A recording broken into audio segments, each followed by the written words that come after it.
ایک مسیحی عورت پر اس کا پہلا اثر یہ ہوتا تھا کہ اس کی خوشگوار ازدواجی زندگی ہمیشہ کے لیے ختم ہو جاتی تھی، اور چونکہ مسیحیت میں طلاق و تفریق کا راستہ بند تھا، اس لیے نکاح کے رشتے میں رہتے ہوئے میاں اور بیوی ایک دوسرے سے جدا ہو جاتے تھے۔ سینٹ نائلس 2 بچوں کا باپ تھا۔ جب اس پر رہبانیت کا دورہ پڑا تو اس کی بیوی روتی رہ گئی اور وہ اس سے الگ ہو گیا۔ سینٹ امون نے شادی کی پہلی رات ہی اپنی دلہن کو ازدواجی تعلق کی نجاست پر واعظ سنایا، اور دونوں نے بالاتفاق طے کر لیا کہ جیتے جی ایک دوسرے سے الگ رہیں گے۔ سینٹ ابراہم شادی کی پہلی رات ہی اپنی بیوی کو چھوڑ کر فرار ہو گیا۔ یہی حرکت سینٹ الیکسس نے کی۔ اس طرح کے واقعات سے عیسائی اولیاء کے تذکرے بھرے پڑے ہیں۔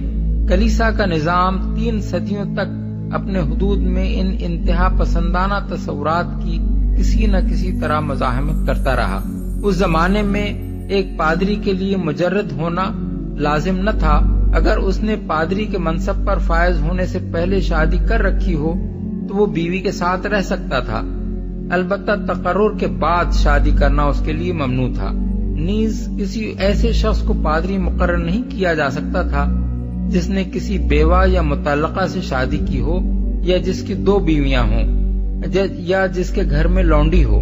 رفتہ رفتہ 4 صدی میں یہ خیال پوری طرح زور پکڑ گیا کہ جو شخص کلیسا میں مذہبی خدمات انجام دیتا ہو اس کے لیے شادی شدہ ہونا بڑی گھناؤنی بات ہے۔ سن 362 کی گنگرا کونسل یعنی کونسل آف گنگرا آخری مجلس تھی جس میں اس طرح کے خیالات کو خلاف مذہب ٹھہرایا گیا، مگر اس کے تھوڑی ہی مدت بعد سن 386 کی رومن سینوڈ نے تمام پادریوں کو مشورہ دیا کہ وہ ازدواجی تعلقات سے کنارہ کش رہیں، اور دوسرے سال پوپ سائریکیس نے حکم دے دیا کہ جو پادری شادی کرے یا شادی شدہ ہونے کی صورت میں اپنی بیوی سے تعلق رکھے اس کو منصب سے معزول کر دیا جائے۔ سینٹ جیروم، سینٹ ایمبروز اور سینٹ آگسٹائن جیسے اکابر علماء نے بڑے زور شور سے اس فیصلے کی حمایت کی، اور تھوڑی سی مزاحمت کے بعد مغربی کلیسا میں یہ پوری شدت کے ساتھ نافذ ہو گیا۔ اس دور میں متعدد کونسلیں ان شکایات پر غور کرنے کے لیے منعقد ہوئیں کہ جو لوگ پہلے سے شادی شدہ تھے وہ مذہبی خدمات پر مقرر ہونے کے بعد بھی اپنی بیویوں کے ساتھ ناجائز تعلقات رکھتے ہیں۔ آخر کار ان کی اصلاح کے لیے یہ قواعد بنائے گئے کہ وہ کھلے مقامات پر سوئیں، اپنی بیویوں سے کبھی علیحدگی میں نہ ملیں، اور ان کی ملاقات کے وقت کم از کم 2 آدمی موجود ہوں۔ سینٹ گیریگوری ایک پادری کی تعریف میں لکھتا ہے کہ 40 سال تک وہ اپنی بیوی سے الگ رہا، حتیٰ کہ مرتے وقت جب اس کی بیوی اس کے قریب گئی تو اس نے کہا، عورت دور ہٹ جا۔ نمبر 4، سب سے زیادہ دردناک باب اس رہبانیت کا یہ ہے کہ اس نے ماں باپ، بھائی بہنوں اور اولاد تک سے آدمی کا رشتہ کاٹ دیا۔ مسیحی ولیوں کی نگاہ میں بیٹے کے لیے ماں باپ کی محبت، بھائی کے لیے بھائی بہنوں کی محبت اور باپ کے لیے اولاد کی محبت بھی ایک گناہ تھی۔ ان کے نزدیک روحانی ترقی کے لیے یہ ناگزیر تھا کہ آدمی ان سارے تعلقات کو توڑ دے۔ مسیحی اولیاء کے تذکروں میں اس کے ایسے دلدوز واقعات ملتے ہیں جنہیں پڑھ کر انسان کے لیے ضبط کرنا مشکل ہو جاتا ہے۔ ایک راہب ایواگریس سالہ سال سے صحرا میں ریاضتیں کر رہا تھا۔ ایک روز یکایک اس کے پاس اس کی ماں اور اس کے باپ کے خطوط پہنچے جو برسوں سے اس کی جدائی میں تڑپ رہے تھے۔ اسے اندیشہ ہوا کہ کہیں ان خطوں کو پڑھ کر اس کے دل میں انسانی محبت کے جذبات نہ جاگ اٹھیں۔ اس نے ان کو کھولے بغیر فوراً آگ میں جھونک دیا۔ سینٹ تھیوڈورس کی ماں اور بہن بہت سے پادریوں کے سفارشی خطوط لے کر اس کی خانقاہ میں پہنچی جس میں وہ مقیم تھا، اور خواہش کی کہ وہ صرف ایک نظر بیٹے اور بھائی کو دیکھ لیں، مگر اس نے ان کے سامنے آنے تک سے انکار کر دیا۔ سینٹ مارکس کی ماں اس سے ملنے کے لیے اس کی خانقاہ میں گئی اور خانقاہ کے شیخ یعنی ایبٹ کی خوشامدیں کر کے اس کو راضی کیا کہ وہ بیٹے کو ماں کے سامنے آنے کا حکم دے، مگر بیٹا کسی طرح ماں سے نہ ملنا چاہتا تھا۔ آخر کار اس نے شیخ کے حکم کی تعمیل اس طرح کی کہ بھیس بدل کر ماں کے سامنے گیا اور آنکھیں بند کر لیں۔ اس طرح نہ ماں نے بیٹے کو پہچانا نہ بیٹے نے ماں کی شکل دیکھی۔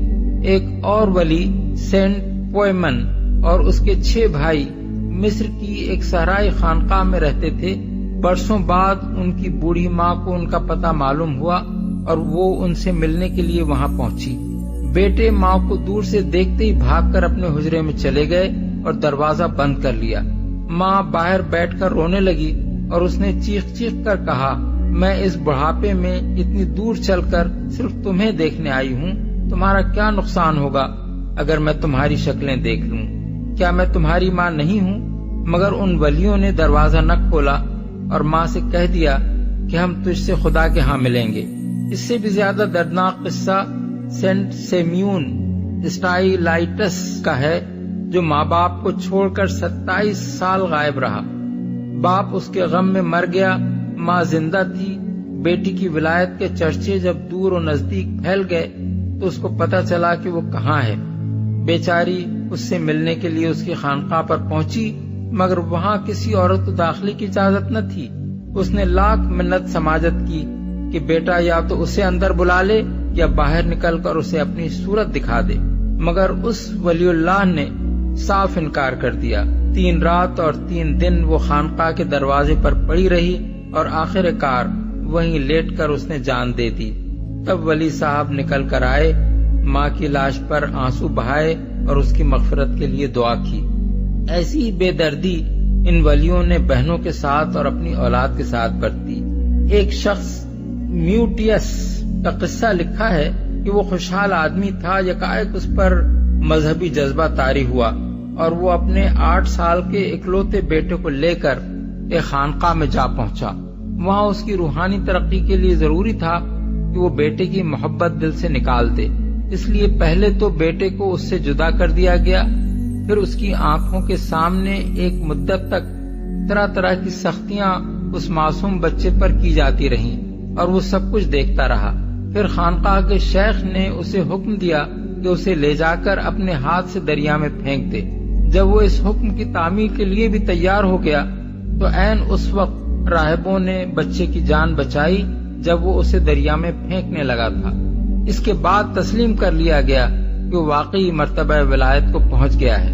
مسیحی رہبانیت کا نقطہ نظر ان معاملات میں یہ تھا کہ جو شخص خدا کی محبت چاہتا ہو اسے انسانی محبت کی وہ ساری زنجیریں کاٹ دینی چاہیے جو دنیا میں اس کو اپنے والدین، بھائی بہنوں اور بال بچوں کے ساتھ باندھتی ہیں۔ سینٹ جیروم کہتا ہے کہ اگرچہ تیرا بھتیجا تیرے گلے میں باہیں ڈال کر تجھ سے لپٹے، اگرچہ تیری ماں اپنے دودھ کا واسطہ دے کر تجھے روکے، اگرچہ تیرا باپ تجھے روکنے کے لیے تیرے آگے لیٹ جائے، پھر بھی تو سب کو چھوڑ کر اور باپ کے جسم کو روند کر ایک آنسو بہائے بغیر صلیب کے جھنڈے کی طرف دوڑ جا۔ اس معاملے میں بے رحمی ہی تقویٰ ہے۔ سینٹ گریگوری لکھتا ہے کہ ایک نوجوان راہب ماں باپ کی محبت دل سے نہ نکال سکا اور ایک رات چپکے سے بھاگ کر ان سے مل آیا۔ خدا نے اس قصور کی سزا اسے یہ دی کہ خانقاہ واپس پہنچتے ہی وہ مر گیا۔ اس کی لاش زمین میں دفن کی گئی تو زمین نے اسے قبول نہ کیا۔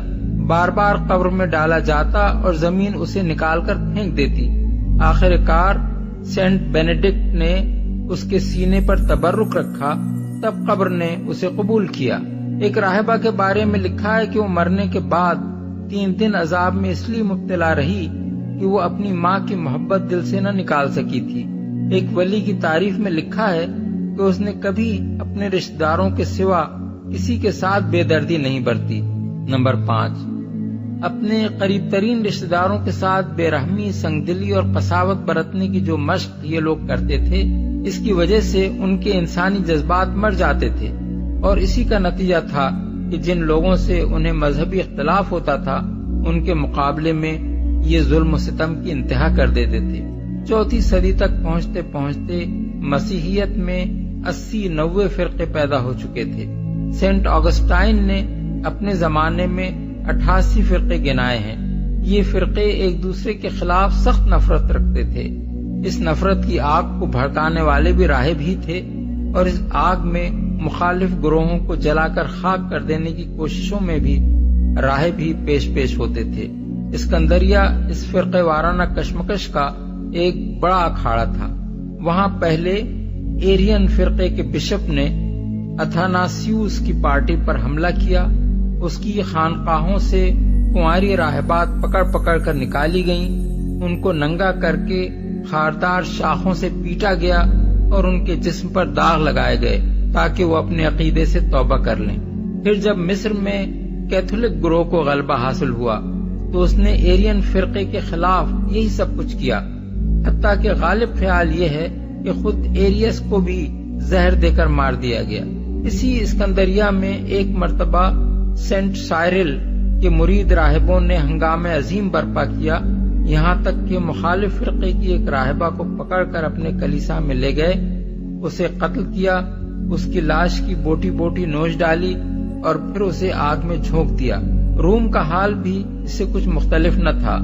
سن 366 میں پوپ لائبیریس کی وفات پر دو گروہوں نے پاپائی کے لیے اپنے اپنے امیدوار کھڑے کیے۔ دونوں کے درمیان سخت خونریزی ہوئی، حتیٰ کہ ایک دن میں صرف ایک چرچ سے 137 لاشیں نکالی گئیں۔ نمبر 6، اس ترک و تجرید اور فقر و درویشی کے ساتھ دولت دنیا سمیٹنے میں بھی کمی نہ کی گئی۔ 5ویں صدی کے آغاز ہی میں حالت یہ ہو چکی تھی کہ روم کا بشپ بادشاہوں کی طرح اپنے محل میں رہتا تھا اور اس کی سواری جب شہر میں نکلتی تھی تو اس کے ٹھاٹ باٹ قیصر کی سواری سے کم نہ ہوتے تھے۔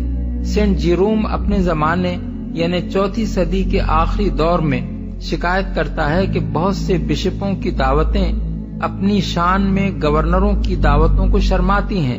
خانقاہوں اور کنیسوں کی طرف دولت کا یہ بہاؤ 7ویں صدی یعنی نزول قرآن کے زمانے تک پہنچتے پہنچتے سیلاب کی شکل اختیار کر چکا تھا۔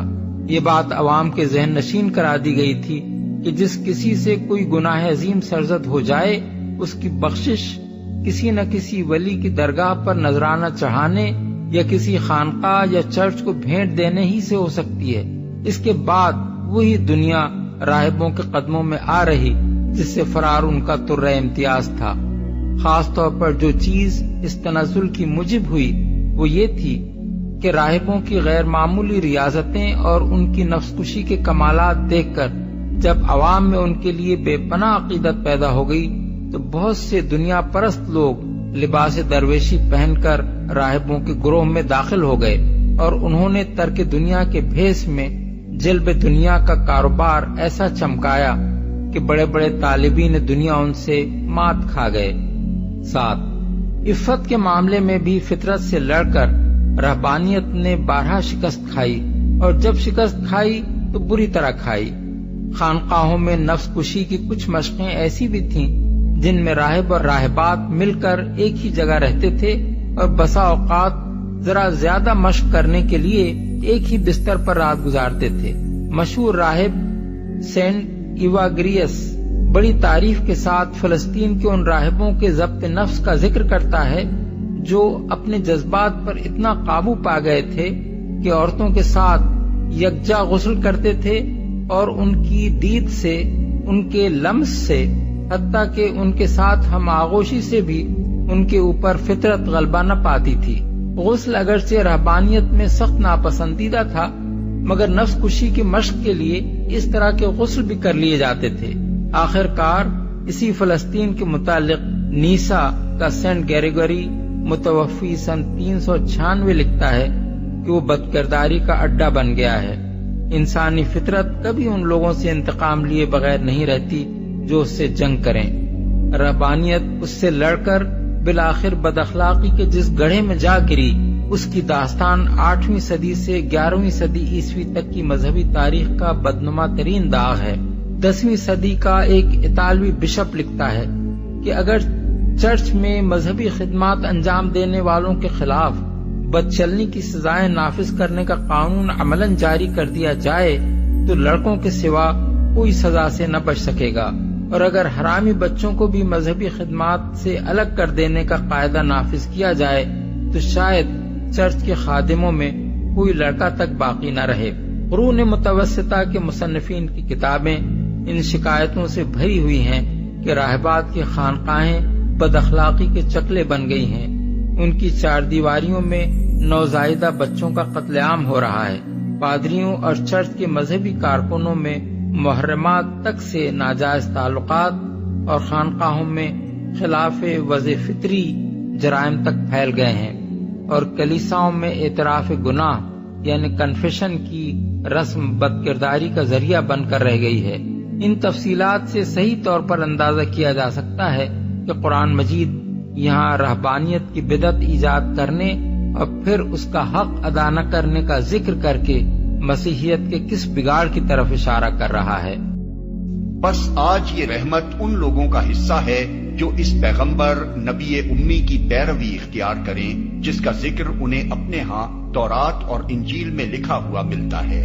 وہ انہیں نیکی کا حکم دیتا ہے، بدی سے روکتا ہے، ان کے لیے پاک چیزیں حلال اور ناپاک چیزیں حرام کرتا ہے، اور ان پر سے وہ بوجھ اتارتا ہے جو ان پر لدے ہوئے تھے، اور وہ بندشیں کھولتا ہے جن میں وہ جکڑے ہوئے تھے۔ لہذا جو لوگ اس پر ایمان لائیں اور اس کی حمایت اور نصرت کریں اور اس روشنی کی پیروی اختیار کریں جو اس کے ساتھ نازل کی گئی ہے، وہی فلاح پانے والے ہیں۔ جو اس پیغمبر نبی امی کی پیروی اختیار کریں۔ حضرت موسیٰ علیہ السلام کی دعا کا جواب اوپر کے فقرے پر ختم ہو گیا تھا۔ اس کے بعد اب موقع کی مناسبت سے فوراً بنی اسرائیل کو محمد صلی اللہ علیہ وسلم کے اتباع کی دعوت دی گئی ہے۔ تقریر کا مدعا یہ ہے کہ تم پر خدا کی رحمت نازل ہونے کے لیے جو شرائط موسیٰ علیہ السلام کے زمانے میں عائد کی گئی تھی وہی آج تک قائم ہے، اور دراصل یہ انہی شرائط کا تقاضا ہے کہ تم اس پیغمبر پر ایمان لاؤ۔ تم سے کہا گیا تھا کہ خدا کی رحمت ان لوگوں کا حصہ ہے جو نافرمانی سے پرہیز کریں، تو آج سب سے بڑی بنیادی نافرمانی یہ ہے کہ جس پیغمبر کو خدا نے مامور کیا ہے اس کی رہنمائی تسلیم کرنے سے انکار کیا جائے۔ لہذا جب تک اس نافرمانی سے پرہیز نہ کرو گے تقویٰ کی جڑ ہی سرے سے قائم نہ ہوگی، خواہ جزیات و فروعات میں تم کتنا ہی تقویٰ بھگاتے رہو۔ تم سے کہا گیا تھا کہ رحمت الہی سے حصہ پانے کے لیے زکوٰۃ بھی ایک شرط ہے، تو آج کسی انفاق مال پر اس وقت تک زکوٰۃ کی تعریف صادق نہیں آ سکتی جب تک اقامت دین حق کی اس جد و جہد کا ساتھ نہ دیا جائے جو اس پیغمبر کی قیادت میں ہو رہی ہے۔ لہذا جب تک اصلاح میں مال صرف نہ کرو گے زکوٰۃ کی بنیادی استوار نہ ہوگی، چاہے تم کتنی ہی خیرات اور نذر و نیاز کرتے رہو۔ تم سے کہا گیا تھا کہ اللہ نے اپنی رحمت صرف ان لوگوں کے لیے لکھی ہے جو اللہ کی آیات پر ایمان لائیں، تو آج جو آیات اس پیغمبر پر نازل ہو رہی ہیں ان کا انکار کر کے تم کسی طرح بھی آیات الہی کے ماننے والے قرار نہیں پا سکتے۔ لہذا جب تک ان پر ایمان نہ لاؤ گے یہ آخری شرط بھی پوری نہ ہوگی، خواہ تورات پر ایمان رکھنے کا تم کتنا ہی دعویٰ کرتے رہو۔ یہاں نبی صلی اللہ علیہ وسلم کے لیے امی کا لفظ بہت معنی خیز استعمال ہوا ہے۔ بنی اسرائیل اپنے سوا دوسری قوموں کو امی جینٹائلز کہتے تھے، اور ان کا قومی فخر و غرور کسی امی کی پیشوائی تسلیم کرنا تو درکنار، اس پر بھی تیار نہ تھا کہ امیوں کے لیے اپنے برابر انسانی حقوق ہی تسلیم کر لیں۔ چنانچہ قرآن ہی میں آتا ہے کہ وہ کہتے تھے لیس علینا فی الامیین سبیل، آل عمران آیت 75، یعنی امیوں کے مال مار کھانے میں ہم پر کوئی مواخذہ نہیں ہے۔ بس اللہ تعالیٰ انہی کی اصطلاح استعمال کر کے فرماتا ہے کہ اب تو اسی امی کے ساتھ تمہاری قسمت وابستہ ہے، اس کی پیروی قبول کرو گے تو میری رحمت سے حصہ پاؤ گے، ورنہ وہی غضب تمہارے لیے مقدر ہے جس میں صدیوں سے گرفتار چلے آ رہے ہو۔ تورات اور انجیل میں لکھا ہوا ملتا ہے۔ مثال کے طور پر تورات اور انجیل کے حسب ذیل مقامات ملاحظہ ہوں جہاں محمد صلی اللہ علیہ وسلم کی آمد کے متعلق صاف اشارات موجود ہیں۔ استثناء باب 18 آیت 15 تا 19، متی باب 21 آیت 33 تا 46، یوحنا باب 1 آیت 19 تا 21، یوحنا باب 14 آیت 15 تا 17 اور آیت 25 تا 30، یوحنا باب 15 آیت 25 26، یوحنا باب 16 آیت 7 تا 15۔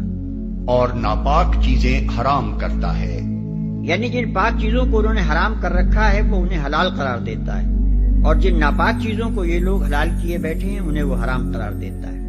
وہ بندشیں کھولتا ہے جن میں وہ جکڑے ہوئے تھے، یعنی ان کے فقیہوں نے اپنی قانونی مشگافیوں سے، ان کے روحانی مقتداؤں نے اپنے توضع کے مبالغوں سے، اور ان کے جاہل عوام نے اپنے توہمات اور خود ساختہ حدود و ضوابط سے ان کی زندگی کو جن بوجھوں تلے دبا رکھا ہے اور جن جکڑ بندیوں میں کس رکھا ہے، یہ پیغمبر وہ سارے بوجھ اتار دیتا ہے اور وہ تمام بندشیں توڑ کر زندگی کو آزاد کر دیتا ہے۔